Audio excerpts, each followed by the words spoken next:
आजच्या कार्यक्रमाचे अध्यक्ष आपल्या शाळेचे प्राचार्य सन्माननीय दराडे सर, या 15 ऑगस्टच्या ध्वजारोहण ज्यांच्या हस्ते झाला ते आपल्या संस्थेचे सदस्य माननीय शामरावजी दराडे सर, त्याचबरोबर संस्थेवर व्यासपीठावर उपस्थित असलेले संस्थेचे सचिव केशवरावजी घुगे सर, कोषाध्यक्ष विठ्ठलरावजी घुगे, गावातील सर्व प्रमुख अतिथी, व्यासपीठावर उपस्थित असलेले सर्व पालक प्रतिनिधी आणि माजी विद्यार्थी आणि आपल्या शाळेतील सर्व विद्यार्थी आणि विद्यार्थी मित्रांनो, आजचा हा 15 ऑगस्ट 2026 भारतीय स्वातंत्र्याचा 80वा वर्धापन दिन आपण या ठिकाणी नुकताच साजरा केलेला आहे।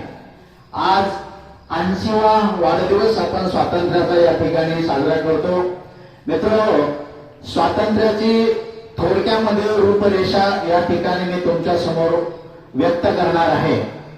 15 ऑगस्ट 1947 ला आपला भारत देश स्वतंत्र झाला, परंतु इतक्या सहजासहजी हा देश आपल्याला स्वतंत्र इंग्रजांनी करून दिलेला नाहीये। यांची थोडीशी ऐतिहासिक पार्श्वभूमी सांगण्याचा मी या ठिकाणी प्रयत्न करतो। 1947 चा हा सुवर्ण दिन उजाडण्यासाठी आम्हाला जवळपास खूप वर्ष इंग्रजांचा त्रास सहन करावा लागला। 200 वर्ष इंग्रजांनी आपल्या भारतावर राज्य केलं। 17व्या शतकाच्या कालखंडामध्ये इंग्रजांनी भारतामध्ये आपले पाय मजबूत केले आणि त्या ठिकाणापासून आम्ही खऱ्या अर्थानं हा लढा दिला। बघा, भारताच्या प्रत्येक माणसाला असं वाटत होतं की आपल्याला लवकरात लवकर स्वातंत्र्य मिळावं, परंतु प्रत्येकाचे मार्ग मात्र वेगळ्या वेगळ्या पद्धतीचे होते। मार्ग वेगळ्या पद्धतीचे जसे होते तसा मवाळांचा मार्ग होता, जहालांचा मार्ग होता, तसा एक क्रांतिकारकाचा सुद्धा मार्ग होता।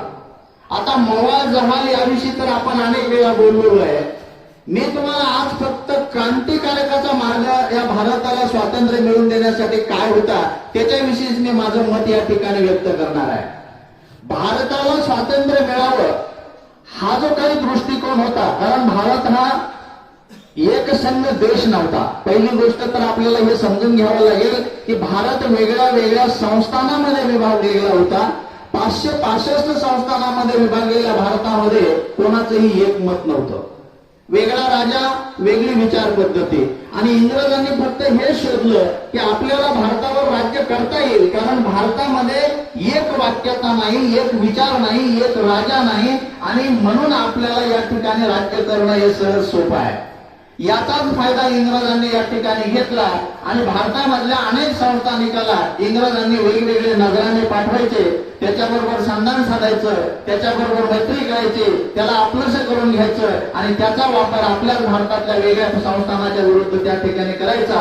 अशा पद्धतीने इंग्रजांनी भारतातले सगळे संस्थान मोडकळीसला आणले आणि एक दिवस पूर्ण भारत हा स्वतःच्या ताब्यामध्ये घेतला। मग इंग्रजाला भारतातून हाकलण्यासाठी जी काही मवाळ जहाल विचारांची माणसं या ठिकाणी आले, लाला लजपतराय असतील, त्या ठिकाणी लाल पाल असतील, लोकमान्य टिळक असतील, गांधीजी सारखे मवाळ विचाराचे लोक असतील, या सगळ्यांनी आपापल्या पद्धतीने लढा चालू ठेवलेला होता। पण मवाळांचा लढा आणि जहालांचा लढा हा क्रांतिकारकांना मात्र अजिबात मान्य नव्हता।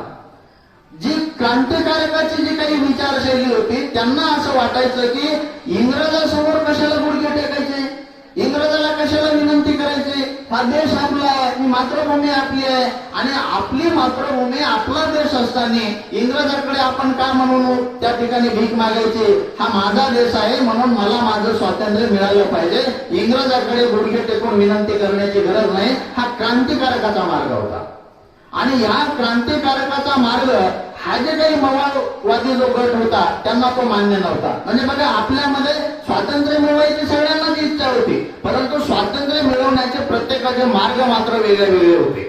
आणि मग लोकमान्य टिळकासारखा माणूस स्वराज्य हा माझा जन्मसिद्ध आहे, तो मी मिळवणारच असं सांगायचा, तर गांधीजी म्हणायचे असं नाहीये, आपल्याला इंग्रजाकडे विनंती करावी लागेल, अर्ज करावा लागेल, आपले हक्क मागून घ्यावे लागेल। म्हणजे हा एक मवाळ गट होता।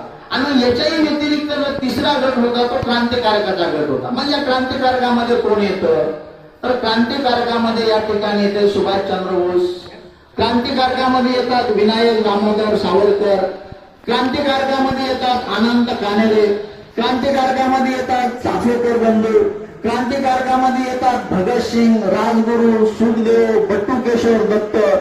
ही सगळी मंडळी अशा विचाराची होते की इंग्रजाकडे ना अर्ज करायचा ना विनंती करायची, आम्हाला फक्त इंग्रजाकडून काय मिळायचं, आमचं आम्हाला स्वातंत्र्य मिळवून घ्यायचं. आणि मित्रांनो, आज अशा क्रांतिकारकाच्या ज्या काही यशोगाथा आहेत त्याविषयी मी आपलं मत या ठिकाणी व्यक्त करणार आहे. बघा, आपल्या सगळ्यांना माहित आहे, आम्ही वेळोवेळी विचार करून सांगतो की भगतसिंग, राजगुरू, सुखदेव, पण खरंच भगतसिंग, राजगुरू आपल्याला माहित आहेत का? खरंच भगतसिंग, राजगुरू, सुखदेवचं बालपण आम्ही कधी वाचलंय का? खरंच भगतसिंग, राजगुरू, सुखदेवांचं चारित्र्य आम्ही कधी बघितलंय का? बघा, भगतसिंग, राजगुरू आणि सुखदेव या तिघालाही इंग्रजांनी फासावर लटकवलं 23 मार्च 1931 रोजी, आणि एकदाच तिघांना फाशी दिलेली आहे.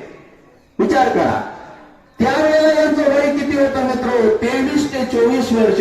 भगतसिंग केवळ 23 वर्षाचा तरुण तडफदार अशा प्रकारचा युवक होता, आणि त्याला इंग्रजांनी तिघालाही एकाच वेळेला फासावर लटकवलं. ती तारीख होती 23 मार्च 1931.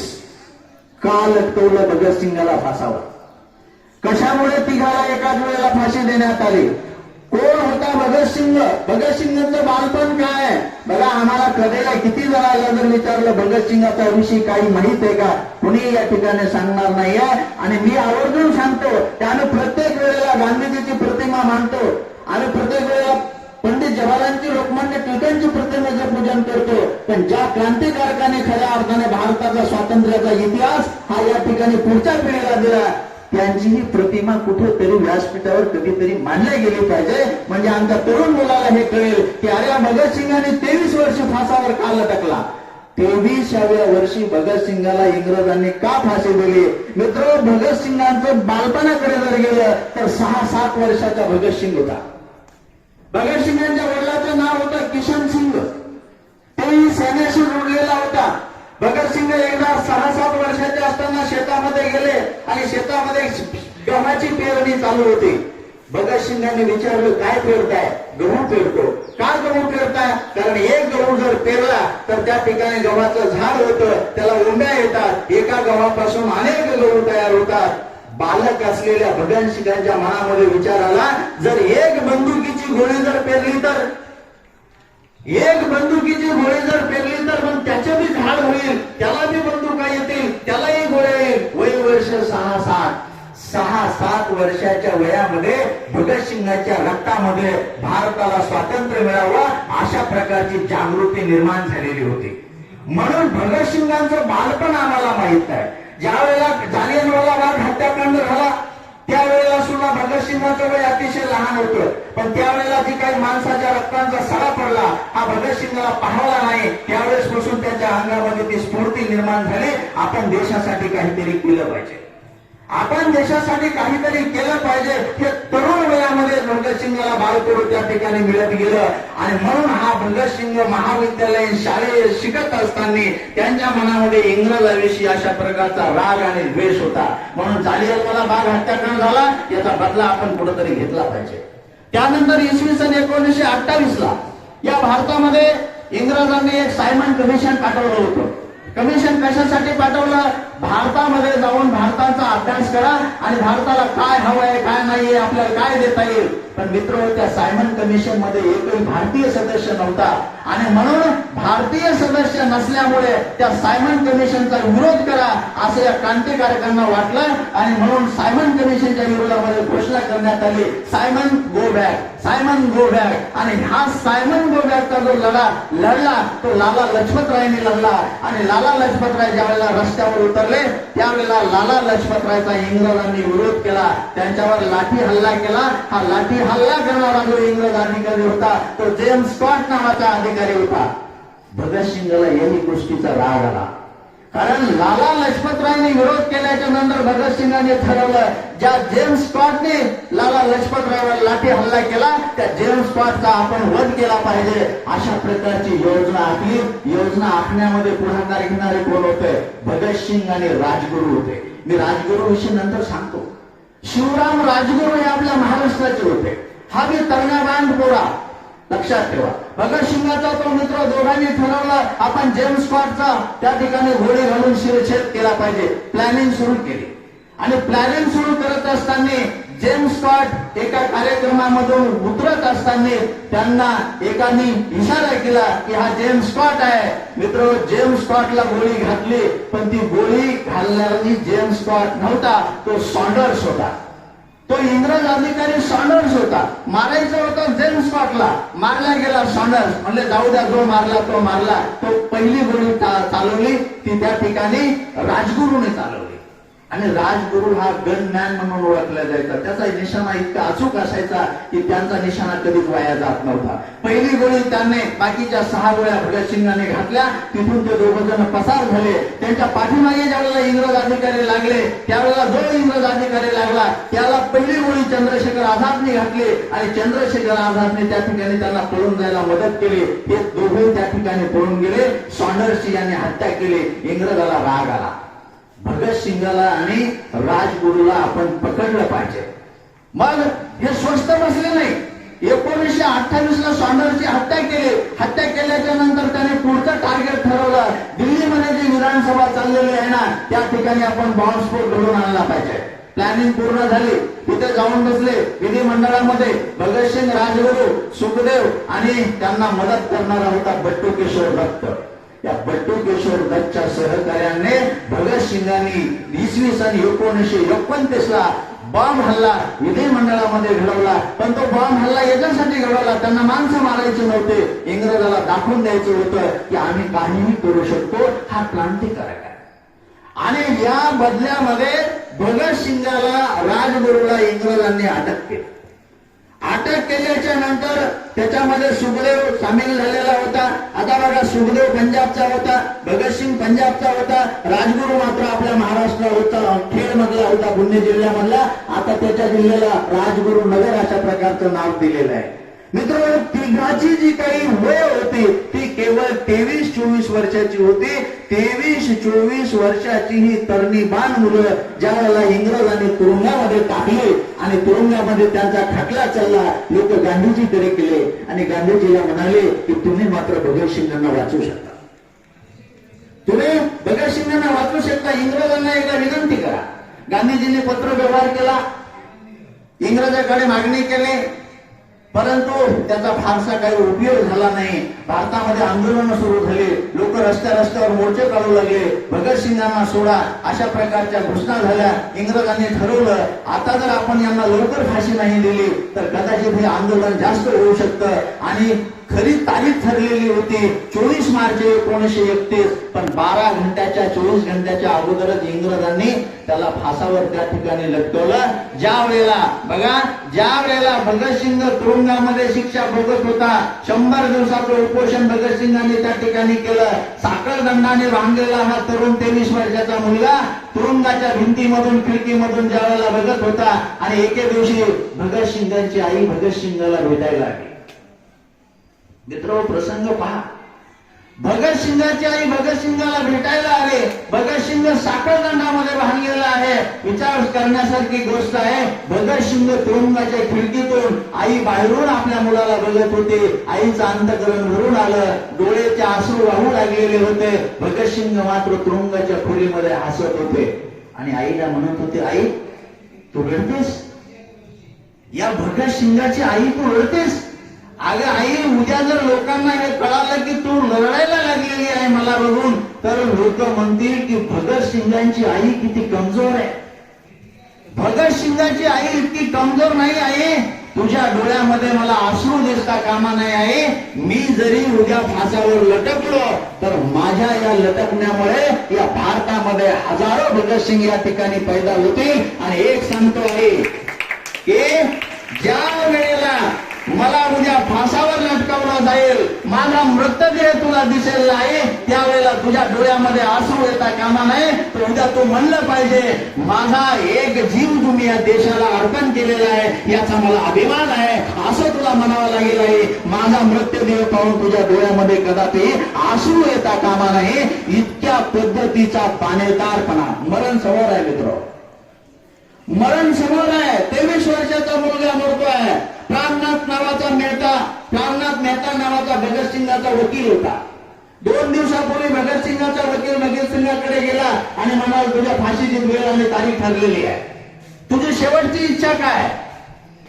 वकिलाजवळ भगतसिंगाने काय मागावं मित्र? भगतसिंगाने वकिलाजवळ मागायला, साहेब माझी काही शेवटची इच्छा नाही आहे, मला क्रांतिकारी लेनिनचं आत्मचरित्र वाचायचं आहे, तुम्ही मला ते लेनिनचं आत्मचरित्र 2 दिवसामध्ये आणून द्या.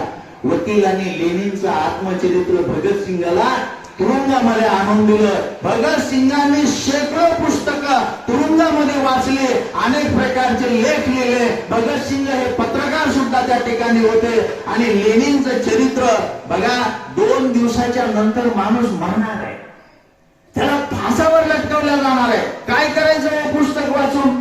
कशासाठी पुस्तक वाचायचं लेनिनचं? पण नाही, भगतसिंगांनी सांगितलं मला ते आणून द्या. मित्र, फाशीची तारीख ठरली, फाशीची वेळ ठरली. 1 घंट्यानंतर फासावर लटकवल्या जाणार आहे. फाशी देणारा जो जल्लाल असतो, तो जल्लाल त्या ठिकाणी आला. भगतसिंगाला सांगितलं की आता 1 घंट्यामध्ये तुम्हाला फासावर लटकवल्या जाणार आहे, चला तुम्ही तयार राहा. त्यावेळेला भगतसिंगाने सांगितलं, थोडं थांबा साहेब. म्हणे, का थांबा? माझं लेनिनचं आत्मचरित्र वाचायचे 2 पान शिल्लक राहिलेले आहेत, हे 2 पान एकदा वाचू द्या. नेमकीच तर कुठं एका क्रांतिकारकाची दुसऱ्या क्रांतिकारकाबरोबर भेट व्हायला लागलेली आहे आणि मला ते 2 पानं वाचू द्या. जल्लादाने त्याला ते 2 पानं वाचू दिले. मित्र, ते लेनिनचं आत्मचरित्र पूर्ण झाल्याच्या नंतर भगतसिंग उठले आणि म्हटले, चला आता मी या ठिकाणी जायला तयार आहे. इतका बाणेदारपणा असलेला माणूस मृत्यू समोर आहे. तिघांनाही त्या ठिकाणी नेण्यात आलं, काळे कपडे तोंडावर त्या ठिकाणी झाकण्यात आले. मित्र, फास स्वतःच्या हाताने गळ्यामध्ये लटकवण्यामध्ये आला. पण ज्या ठिकाणाहून त्यांना नेत होते त्या ठिकाणाहून भगतसिंग घोषणा देत होते, इन्क्लाब जिंदाबाद, भारत माता की जय, वंदे मातरम, वंदे मातरम. तुरुंग गजबजून गेलेला होता. आम्हाला भारत माता म्हणण्याची आज लाज वाटते. आमच्या तोंडातून आवाज निघत नाहीये, आम्ही वंदे मातरम म्हणू शकत नाहीये, आमच्या राष्ट्रगीताचा आवाज येत नाहीये. मित्र, इन्क्लाब जिंदाबाद म्हणलं तरी इंग्रज फासावर द्यायचे, भारत माता जय म्हणलं की तुरुंगामध्ये टाकायचे, जय हिंदचा नारा म्हणलं तरी तुरुंगामध्ये टाकायचे. पण भगतसिंगांनी ठरवलेलं होतं, मी आज इन्क्लाब जिंदाबाद याच्यासाठी म्हणतोय आणि म्हणतोय की कमी भारतातल्या प्रत्येक तरुणाला कळलं पाहिजे. जाता जाता भगतसिंग आम्हाला काय देऊन गेला? इन्क्लाब जिंदाबादचं घोषवाक्य देऊन गेला, भारत माता की जयचा नारा आम्हाला देऊन दिला, वंदे मातरम का म्हणायचं हे आम्हाला मंत्र सांगून गेलेला आहे. आणि मी जरी गेलो तरी खऱ्या अर्थानं आमचा हा भारत माझ्या पाठीमागे म्हणत राहील. हसत हसत फाशीवर गेला. तिघांनाही त्या ठिकाणी उभं केलं. जेलरनी पहिला प्रश्न विचारला, तिघापैकी कोणाच्या गळ्यामध्ये पहिला फास अडको? तिघांनाही सांगितलं, तिघांनाही आम्हाला एकदमच फाशी द्या. तरी सुद्धा त्या ठिकाणी राजगुरूच्या नंतर सुखदेव थापर नावाचा जो सहकारी होता तो म्हणाला, नाही, भगतसिंगाला नंतर पहिला फास माझ्या गळ्यामध्ये लटकवा. 2 मिनिटाचा वेळ गेला मित्र हो. आणि त्या ठिकाणी जल्लादांनी तिघांनाही त्या ठिकाणी फासावर लटकवलं. तिन्ही तरुण मुलं आपल्या देशासाठी इन्क्लाब जिंदाबाद म्हणता म्हणता फासावर त्या ठिकाणी लटकले गेले. आणि तो इतिहासाला प्रेरणा देऊन गेलेला हा क्षण आहे. नंतर या तिघाचे मृतदेह इंग्रजांनी फार तातडीने हस्तगत केले. त्यांना माहित होतं ती गोष्ट जर बाहेर कळली भारतामध्ये आगडोंब वाजेल, दंगली उसळतील, तुरुंगाच्या बाहेर गर्दी जमलेली होती. इंग्रजांनी तुरुंगाची आतली भिंत पाडली. त्या ठिकाणी मृतदेह गेले, गुंडाळले, तसे गुंडाळल्या जात नव्हते, त्याचे तुकडे तुकडे केले. ते मृतदेह छिन्न विछिन्न करून एका टेम्पो मध्ये टाकले. सतलज नदीच्या काठावर त्यांनी नेऊन त्या पुतळ्यांचं त्या आत्म्यांचं त्या ठिकाणी त्यांनी दहन केलेलं आहे. अशा पद्धतीने या क्रांतिकारकांनी आपल्या देशासाठी, देशाला स्वातंत्र्य मिळवण्यासाठी अशा पद्धतींचं आपलं बलिदान दिलेलं आहे. मित्र, फार रक्तातून, बलिदानातून, स्वतःच्या संसारावर तुळशी पत्र ठेवून हा भारत देश स्वतंत्र झालेला आहे. फुकट आम्हाला स्वातंत्र्य हे मिळालेलं नाहीये. किती लोकांनी याच्यासाठी कष्ट घेतलेले आहेत बघा. अनंत कानेरे नावाचा एक क्रांतिकारक तरुण 16 वर्षाचा होता. 16 वर्षाचा मुलगा, आमच्या दहावीतल्या मुला एवढा 16 वर्षाचा मुलगा, त्या अनंत कानेरेने नाशिकच्या जिल्हाधिकाऱ्याचा खून केला गोळ्या घालून. अनंत कानेरेला काय मिळालं? फाशी मिळाली 16व्या वर्षामध्ये. 16व्या वर्षामध्ये एखादा तरुण मुलगा फासावर जातो. चाफेकर बंधू तिघही भाऊ फासावर गेले मित्र. तिघही भाऊ. आम्ही विनायक दामोदर सावरकरांचं उदाहरण घ्या. सावरकरांचे सत्यभाऊ बाबाराव सावरकर होते. सावरकरांना अंदमानच्या तुरुंगामध्ये डांबण्यात आलं. काय काय करण्यात आलं? उठू ओढण्यात आला. हातात बेड्या, पायात बेड्या, कमरेला गेड्या, पाणी सुद्धा प्यायला मिळायचं नाही. कोलू ओढाव लागायचा. सावरकरांनी 11 वर्ष अंधाऱ्या खोलीमध्ये आपलं आयुष्य आणि शिक्षा भोगली. 11 वर्ष. कशाला म्हणतात 11 वर्ष? ना खोलीत पंखा होता, ना उजेड येत होता, ना खिडकीतून व्हेंटिलेशन मिळत होतं. अंधारी कोठडी होती, लाईट नव्हता, दिवा नव्हता. सावरकरांनी इंग्रजाला मागितलं, साहेब मला कविता लिहायच्या आहेत, मला काही लेखन करायचं आहे, मला तुम्ही कागद द्या, मला तुम्ही शाही पेन द्या. इंग्रजांनी सांगितलं तुला काही मिळणार नाही. ना शाही मिळणार, ना पेन मिळणार आहे. बाभळीच्या काट्यानी मिळेल त्या वस्तूंनी सावरकरांनी तुरुंगामधल्या त्या रूम मधल्या सगळ्या भिंतीवर काव्य लिहिलं, कविता लिहिला. आजही सावरकरांचे काव्य आणि कविता संग्रह प्रसिद्ध आहे. मित्र, हे सावरकरांनी लिहिलेलं काव्य कुठे फुललं? ते तुरुंगामध्ये फुललं. सावरकरांनी 11 वर्ष हे सहन केलं. अंधाऱ्या कोठडीमधलं हे सहन केलं. या सावरकरला ज्या वेळेला इंग्रज अधिकारी बोटीतून आणत होते त्यावेळेला या सावरकरांनी समुद्रामध्ये उडी मारली. समुद्रामध्ये अशा वेळेला उडी मारले, अंधारी रात्र होती, जहाजातून उडी मारले आणि समुद्र पोहत पोहत हा माणूस कुठे पोहोचला मित्र? फ्रान्सच्या त्या ठिकाणी किनाऱ्यावर पोहोचला. फ्रान्स या देशाच्या किनाऱ्यावर. किती समुद्र पोहला असेल, समुद्रामध्ये काय नाहीये, किती पाणी असेल, पाण्याचा ठाण पत्ता नाहीये, तरी हा माणूस त्या ठिकाणच्या किनाऱ्यावर घेऊन पोहोचला. पण फ्रान्स भाषा येत नसल्यामुळे त्या ठिकाणच्या सैनिकांनी त्याला आधार दिला नाही. तोपर्यंत आमचे इंग्रज अधिकारी पोहोचले पाठला करत. पुन्हा एकदा सावरकरांना पकडलं गेलं. पुन्हा एकदा सावरकरांना शिक्षा देण्यात गेली. सावरकर सारखा क्रांतिकारक माणूस या भारत देशाला स्वातंत्र्य मिळवून गेला. 1-2 मिनिटांमध्ये संपवतो, जास्त वेळ घेणार नाही. खूप काही सांगायचंय पण वेळेच्या मर्यादा आहे. आम्ही सुभाषचंद्र बोसकडे जाऊ. महानायक म्हणतात सुभाषबाबूला. काँग्रेसचे अध्यक्ष झाले 36-37 ला. नाही आवडलं महात्मा गांधीला, कारण सुभाषबाबू क्रांतिकारक विचाराचे होते, गांधीजी मवाळ विचारांचे होते. आणि मग सुभाषबाबूंनी काँग्रेस पदाचा राजीनामा दिला. सुभाषबाबूंनी ठरवलं भारताला स्वातंत्र्य मिळवायचं असेल तर आपल्याला परदेशामध्ये जाऊन सुद्धा काहीतरी करता येईल का. आणि त्या वेळेला मित्र सुभाषबाबू परदेशामध्ये गेले. त्याने जर्मनीचं सहकार्य घेतलं. जर्मनीमध्ये हिटलर हुकुमशाह होता, तो इटलीमध्ये गेला. इटलीमध्ये मुसोलिनी नावाचा हुकुमशाह होता. दोन्ही हुकुमशहाचं सहकार्य घेतलं. आझाद हिंद सेनेची स्थापना कुठे केली? भारतामध्ये नाही केली. आझाद हिंद सेनेची स्थापना त्याने परदेशामध्ये जाऊन केली. आणि या आझाद हिंद सेनेच्या बळावर सुभाषबाबूंनी भारतामधला पहिला भूभाग जो जिंकून घेतलेला आहे मित्र, तो अंदमान आणि निकोबार नावाची बेट ती सुभाषबाबूंच्या आझाद हिंद सेनेमुळे आपल्याला त्या कारखान्याला मिळाले. सुभाषबाबूंनी त्याला नाव दिलं होतं शहीद आणि स्वराज. ही शहीद आणि स्वराज 2 बेट कोणी जिंकून घेतली?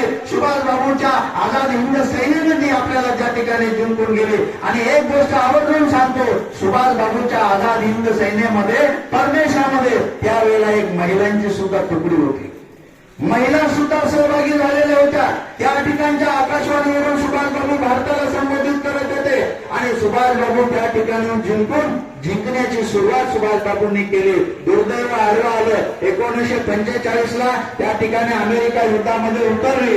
1945 ला जपानने शरणागती पत्करली. त्याच कालखंडामध्ये हिटलरचा मृत्यू झाला. हिटलरने आत्महत्या केली. बळ कुठं थोडंसं कमी पडलं आणि बळ कमी पडल्याच्या नंतर एका विमान दुर्घटनेमध्ये सुभाषबाबूंचं सुद्धा त्या ठिकाणी काय झालं? निधन झालेलं आहे. मित्र, अशा क्रांतिकारकाच्या कितीतरी गोष्टी मी आज का सांगतोय आपल्याला? आपण युवक आहात, आपण तरुण आहात, म्हणून बघा, माणूस आपल्या प्राणावर प्रेम करतो, माणूस आपल्या जीवावर खूप प्रेम करतो, आणि आपल्याही प्राणापेक्षा जास्त प्रेम भगतसिंगाचं कशावर होतं? तर आपल्या देशावर होतं. माझ्या प्राणापेक्षाही मला काय प्रिय आहे? माझ्या प्राणापेक्षाही मला माझा देश प्रिय आहे. म्हणून भगतसिंगाला एकदा विचारलं गेलेलं होतं, का हो तुम्ही तुरुंगामध्ये आहेत, थोडीशी जर दया याचना जर केली तर इंग्रज तुमची फाशी माफ सुद्धा करू शकतात. एका अधिकाऱ्याने येऊन सांगितलं गुप्तपणे, तुम्ही दया याचना करा, तुम्हाला माफ करेल. त्यावेळेला भगतसिंगांनी सांगितलं, अरे दया याचना करायला मी काय गुलाम आहे काय? मी दया याचना करू शकत नाहीये, मी क्रांतिकारक आहे, आणि क्रांतिकारक म्हणून मी माझं प्राण माझ्या देशासाठी कधी द्यायला आणि झोकायला तयार आहे. मी इंग्रजाकडे कधी भीक मागणार नाहीये. बघा, इतकं बाणेदार आणि तळमदार प्रकारची भाषा असणारा हा भगतसिंग आमच्या तरुण मुलाला आणखीन कळालेला नाहीये. मित्र, आम्ही राजगुरू वाचला पाहिजे, आम्ही भगतसिंग वाचला पाहिजे, आम्ही सुखदेव थापर वाचला पाहिजे, आम्ही आनंद काणेरे वाचला पाहिजे, आम्ही चाफेकर बंधू वाचले पाहिजे, आम्ही सावरकर बंधू वाचले पाहिजे, आम्ही बटुकेश्वर दत्त वाचला पाहिजे, आम्ही रामबिहारी बोस वाचला पाहिजे.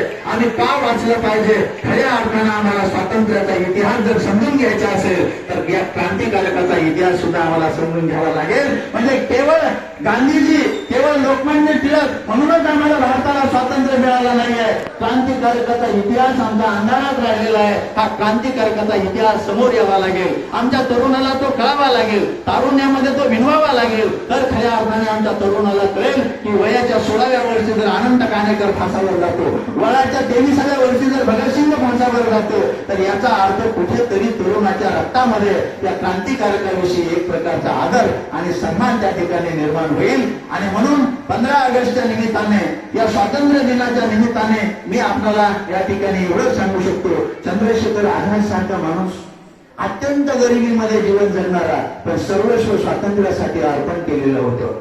मित्र, कितीतरी अशा गोष्टी आहेत, 16व्या, 17व्या, 18व्या, 20व्या, 22व्या वर्षी आपल्या स्वातंत्र्य मिळावं, देश स्वतंत्र व्हावा, याच्यासाठी अनेक तरुणांनी आपलं बलिदान या ठिकाणी अर्पण केलेलं आहे. म्हणून हा बलिदानाच्या रक्तातून मिळालेलं स्वातंत्र्य आहे. हे आम्हाला क्रांतिकारकाच्या विचारातून मिळालेलं स्वातंत्र्य आहे. कुठेतरी आम्हाला या स्वातंत्र्याची जाण असली पाहिजे. म्हणून केवळ या ठिकाणी एक दिवसासाठी नाही, तर सदैव राष्ट्रप्रेम आमच्या हृदयात असलं पाहिजे, देशप्रेम आमच्या हृदयात असलं पाहिजे. तरच कुठेतरी राष्ट्र अभिमान आमच्या हृदयामध्ये जर असेल तर या राष्ट्राविषयी, या देशाविषयी आमच्या मनामध्ये प्रेम निर्माण होईल, आस्था निर्माण होईल, आदर निर्माण होईल. केवळ 15 ऑगस्ट 26 जानेवारी म्हणजे देशप्रेम नाही, केवळ 15 ऑगस्ट आणि 26 जानेवारी म्हणजे देश अभिमान नाही. सदैव मला माझ्या देशाविषयी अभिमान असला पाहिजे आणि सदैव माझ्या देशाविषयी माझ्या मनामध्ये प्रेम असलं पाहिजे. अशा हजारो लोकांनी आपल्याला हे बलिदान दिलेलं आहे. ज्या भगतसिंगांनी आपल्याला फासावर लटकवलं, त्या भगतसिंगांचं गाव पाकिस्तानमध्ये आहे. आजही त्या पाकिस्तान मधलं बंद ठिकाण भारताने आपल्या ताब्यामध्ये घेऊन त्यांच्या मोबदल्यात त्यांना बरंच काही दिलेलं आहे. कुठेतरी त्यांचं स्मरण झालं पाहिजे. राजगुरू आमच्या खेडचा आहे, हा त्या ठिकाणी त्याला राजगुरू नगर त्याच्या गावाला नाव दिलेलं आहे. आणि या सगळ्या क्रांतिकारकांचा इतिहास हा उज्ज्वल इतिहास तरुण पिढीला कळावा, विद्यार्थ्यांना तो कळावा, विद्यार्थ्यांनी त्याच्यातून प्रेरणा घ्यावी, त्यांनी राष्ट्रप्रेम जागृत होईल. आणि हा राष्ट्रप्रेम ज्या देशांना आम्हाला पुढे नेता येईल, ज्या क्रांतिकारकांनी हा इतिहास घडवला, त्या सर्व क्रांतिकारकांना मी या ठिकाणी नतमस्तक या ठिकाणी होतो. आणि संयोजकांनी मला 2 शब्द बोलण्याची संधी दिली, त्यांचा मी शतशः ऋणी नातो. सर्व विद्यार्थ्यांनी मला 15-20 मिनिटं जे सहन केलं, त्यांचाही मी या ठिकाणी आभार व्यक्त करतो. धन्यवाद.